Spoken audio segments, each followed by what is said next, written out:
Есть ли смысл в Дубае делать ремонт в более привычном нам в СНГ формате? На самом деле, да.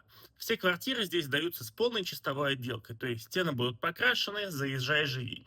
Но при этом часто им не хватает уюта. И поклеить какие-то нейтральные обои, сделать какое-то зонирование помещений очень часто бывает вполне актуально, особенно для того, чтобы ваша квартира при продаже или сдаче в аренду отличалась в лучшую сторону от того, что представлено на рынке.